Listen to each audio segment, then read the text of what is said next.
Hey guys, welcome back to the Great Ace Attorney Chronicles! Resolve. In the last episode, we cornered Mr. Drebber.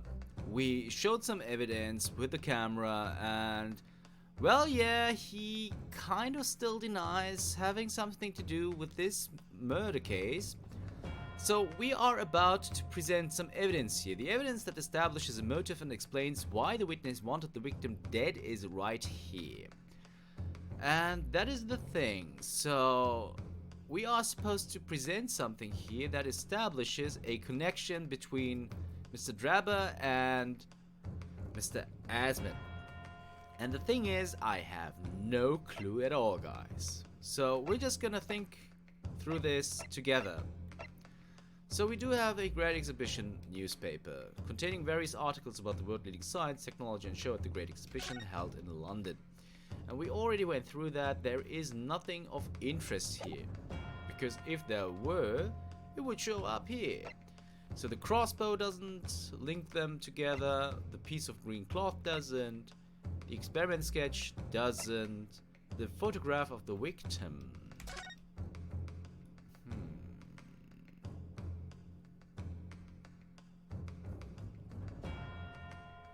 I don't think there is there something here? Monocle maybe? No, I don't think so. The autopsy report, nationality British, time of death. Corona is something, hemorrhage of wound that piece down, inflicted by sharp implement, broken vertebra, most likely resulting from impact after sudden fall from considerable height. Don't think that's something either. The screwdriver, no, that is Professor Hairbrains. What about the balloon? Photograph of the balloon. No, Mr. Drebber was down here. And this is Mr. Asman. Most likely. The wooden bird cage. Oops, I can't find anything out of place. That is good because we already... Photograph of Drebber, but we already know how he looks, what he looks like. Is there something, maybe Mr. Asman in the background? No, it doesn't seem like it. Piece of broken glass, a small fragment of very unusual and thick glass that was found in the folds of the clothing of Professor Waxwood. It would appear to be from the Crystal Tower. But that's just Waxwood, the camera. The trophy.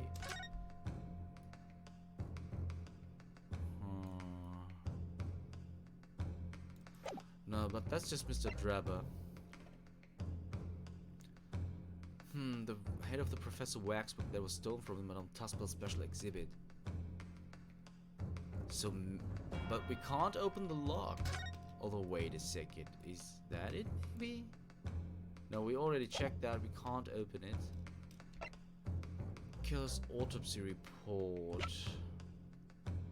Post-explosion photograph. Photograph print of the experiment after it was completely leveled by the time bomb. The metal floor of the stage has been blown open by the explosion. Wait. The evidence that establishes a motive and explains why the witness wanted the victim dead is right here. The investor, Mr. Odious Man, hereby enters into contract with the provider, Mr. Enoch Drebber, to fund labor and materials for the construction of a super high voltage instantaneous kinesis machine. Mr. Drebber is to receive 30% of all remunerations from government grants or other income. Mr. Drebber may only uphold his right on condition that both contracting parties are alive. The evidence that establishes a motive and explains why the witness wanted the victim dead is right here.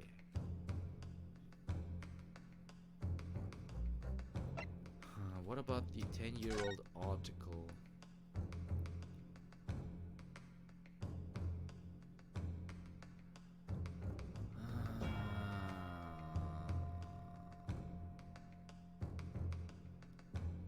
Wait a second. Wait a second. Do you see this, guys? It says Asman. So this illustration was made by Mr. Asman.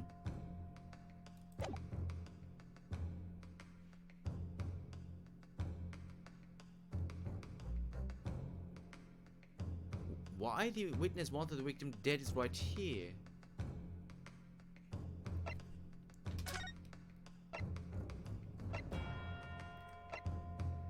This is the same signature. So it's this. Take that! It's this newspaper article, my lord.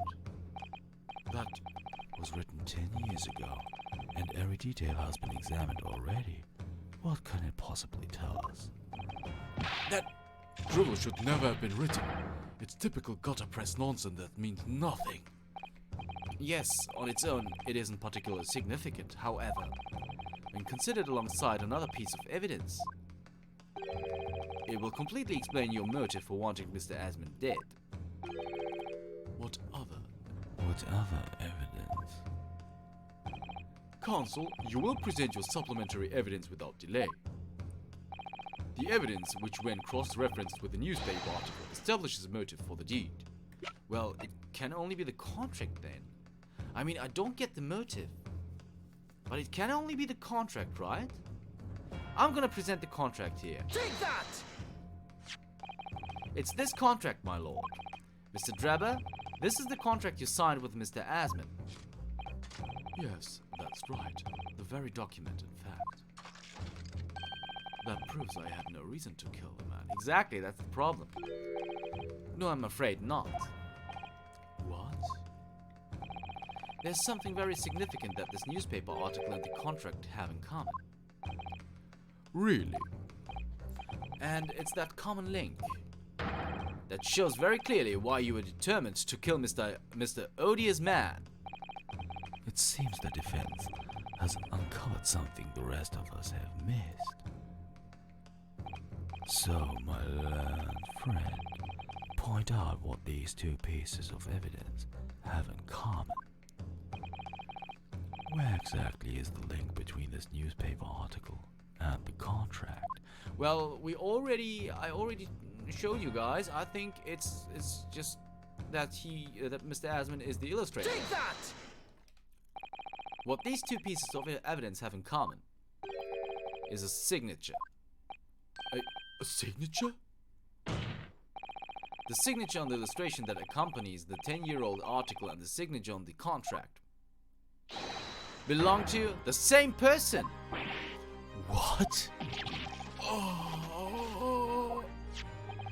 As the court has heard, this illustration was drawn 10 years ago by the newspaper reporter who found Mr. Drebber and interviewed him about his ordeal. If you look closely, the reporter's signature can be seen in the bottom right corner of the drawing. And if you look at the contract here, which was signed between the witness and the victim last year, you can clearly see Mr. Asman's signature at the bottom. Let me see now. Good lord, yes, they're identical. Sorry guys. In short, the journalist who drew the illustration and wrote the article published about Mr. Drebber 10 years ago was the victim of this case, Mr. Odious Man. Oh!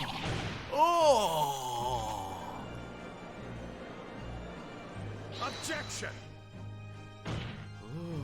This is going places here, guys. That's just insane. But explain to the court why.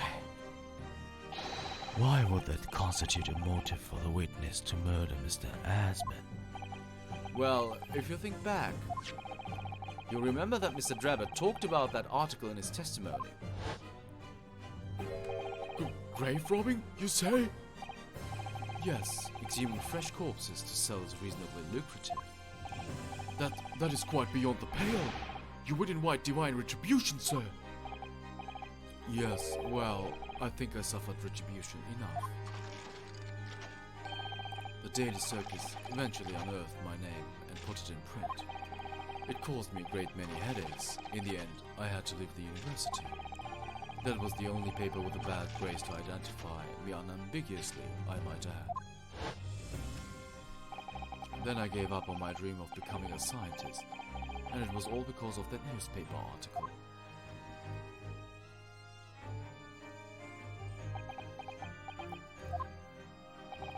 At the time, you were a student of the University of London who dreamt of becoming a scientist. However, this single newspaper article changed your entire life. So Mr. Asman used to be a newspaper journalist, did he? He did, my lord. In fact, it's a widely held belief that Mr. Asman managed to position himself at the heart of his criminal network, thanks to the many dubious connections he made during his time as reporter. So you had to give up on your dream and leave university. You lost everything. Eventually you found yourself working in the field of science, but only in the shadows. And all because of that article, written by Mr. Asman. Enough!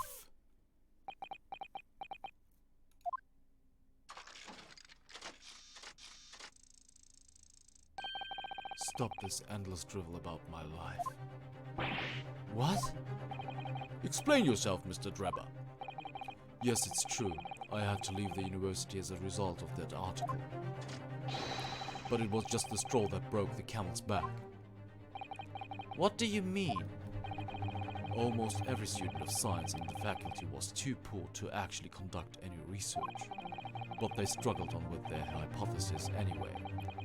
We all did, only to have them taken by vultures. Sooner or later, you knew your ideas would be stolen and patented by some wretch or other, after all. Good gracious! Making a name for yourself as a scientist in a climate like that was a miracle only a select few geniuses could ever hope to achieve. Personally, I wasn't one of those geniuses, so it was hardly a wrench. Being forced out of the university because of Lowgate was the best thing that could have happened to me. Objection! Mr. Drebber, do you genuinely believe that? Of course I do. Who's better placed to know whether or not I possess a talent for science than me? I'm sorry to say that your words don't ring true at all. How dare you? And I have evidence to prove it. How are you in a position to say anything about me? I don't know you from Adam. Fine, if you think you have evidence, go ahead, show it. What could you possibly have to disprove the idea that I was happy to leave the university because I lacked talent? Well, you didn't lack talent because we do have this trophy, my friend. Take that! Do you remember this, Mr. Drebber? We found it at your workshop. Is that a Royal Society trophy for excellence in science? What exactly is this trophy, Counsel? It's the greatest honor that can be bestowed on a young scientist, my lord. There is no higher accolade. It recognizes emerging talent and promises a bright future. Good gracious! Your prospects for the future were excellent, weren't they, Mr. Drebber? Because even then, you were a genius in your field. But you lost everything. You had no more future. Your talents would go to waste. All as a result of this one newspaper article. I don't know when you realized who Mr. Asman was, but when it dawned on you that he was the same journalist who 10 years ago ruined your life, it's abundantly clear that you had no intention of forgiving the man.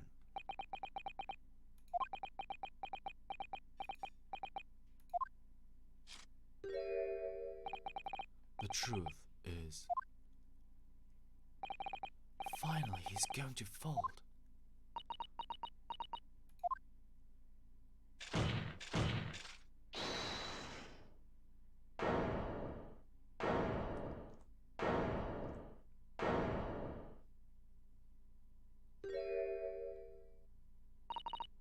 Ha! Fine! Clearly this has run its course now. what? I admit it. All of it. What? What are you doing? It's exactly as the Japanese men said. I was coerced into going along with the man's plot to murder the victim, on the condition that he kept my dirty secret from 10 years ago. No. Good Lord! Dr. Scythe, do you realize what you're saying, woman? It's all true. That day, when I arrived at the Crystal Tower and saw the birdcage, my heart nearly stopped beating. That memory from a decade ago that I'd done my best to bury deep inside myself. It was the professor again, staring me in the face. And then, before I had the chance to react, I noticed something else. There was a note tucked inside the model's jacket. Dr. Scythe, you will go along with my plan. From someone who knows the truth about what really happened that night, 10 years ago.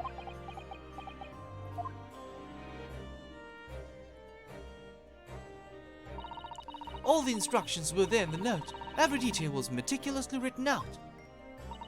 I had no choice but to do what it said. I made the necessary alterations to the scene and fabricated the autopsy report as instructed. There was really no other choice. It had to be done to protect the judiciary.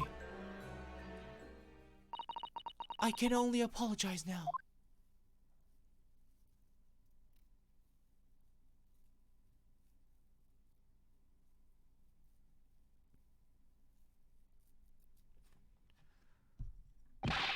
Why on earth would you buckle now? Well, there's no point trying to hide it anymore, is there? I would have done anything to stop it coming out, even collaborate in a murder. But the great lie about the execution 10 years ago has been exposed. Whatever happens, I'm finished. So then, Mr. Drebber, what do you say to that? Your accomplice has admitted to everything. Surely it goes without saying. You admit your part in it too, then? I admit nothing at all. What? Have you forgotten that the kinesis machine was stripped to shreds by an explosion? Short of me admitting to a crime, there's really no possible way for you to prove I did anything wrong. No!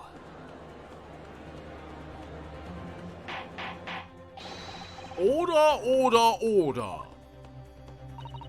Whatever this man says, I admit everything.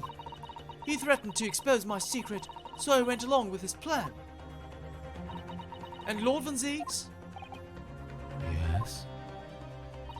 I hope you'll accept my apologies. What happens next is in your hands, of course.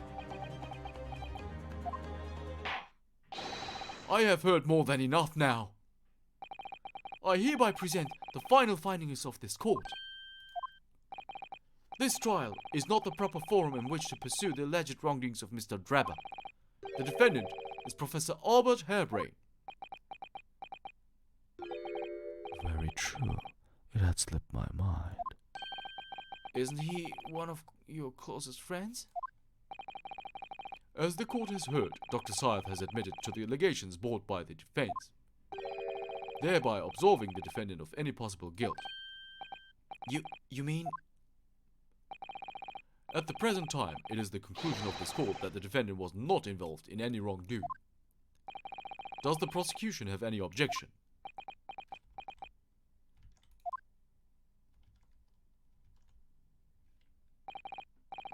None, my lord. Oh, congratulations, Mr. Naruhodo. You've proven Professor Harebrain's innocence. Without further ado then, the education. Unless the prosecution or defense have any other matters to discuss.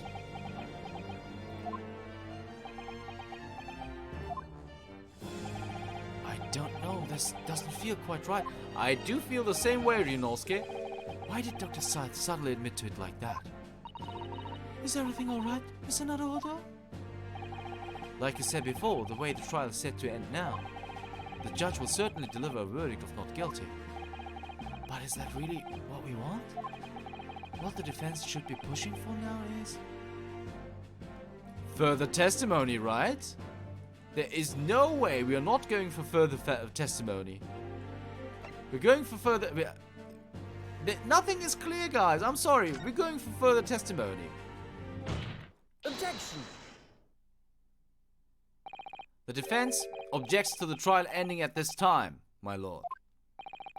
I beg your pardon? We demand one final testimony. What? Oh, this is so crazy. You do realize I'm about to educate in favor of your client, I presume? What are you playing at now, my Nipponese friend? Why would you want to obstruct the conclusion of the trial at this point? No defense lawyer in his right mind would do that. Mr. Naruto, what exactly are you thinking? The truth, the whole truth, and a way to bring it all into the open. Right. Yes. In hindsight...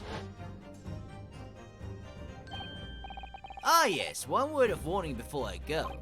If, in the course of the trial, this afternoon, you perceive even a shadow of doubt about the truth, don't let it out of your sight. Pursue it like a dog with a bone. To the bitter end, you understand? Do not falter, whatever may come to pass.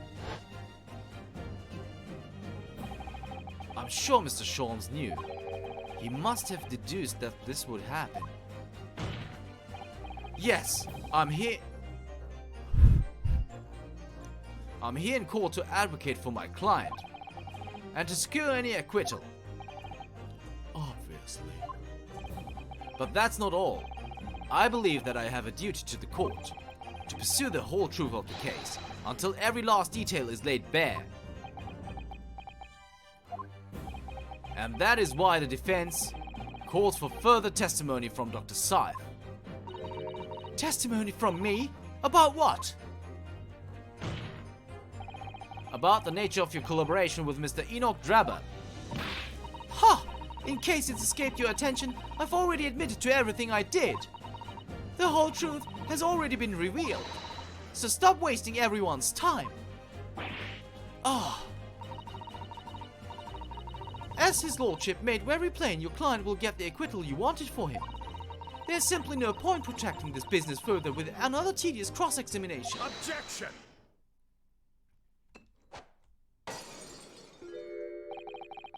Pray forgive my careless handling of that hollow bottle I slipped. That's what you call it? What is your objection, Lord von Zieks? The prosecution also calls for supplementary testimony from the witness. Don't be stupid! If there is more to this case than has yet come to light, then I will join my learned friend in pursuing the facts until the bitter end. You'll what?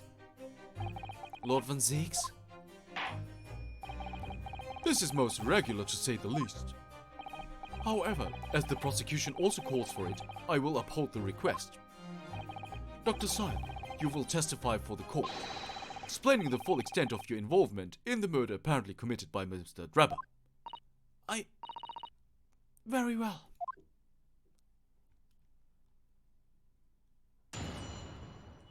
Oh my god, guys. Oh my god, the waxwork plot. But I know we haven't reached the half-hour mark yet, but this is going to take some time, and I hope you are too someone to digest that everything that just happened. I can't keep playing now. I'm really sorry. I promise you, I will upload and record the next episode as soon as I can, but for now, thanks so much for watching. See you on the next episode of the Great Ace Attorney Chronicles. See you then.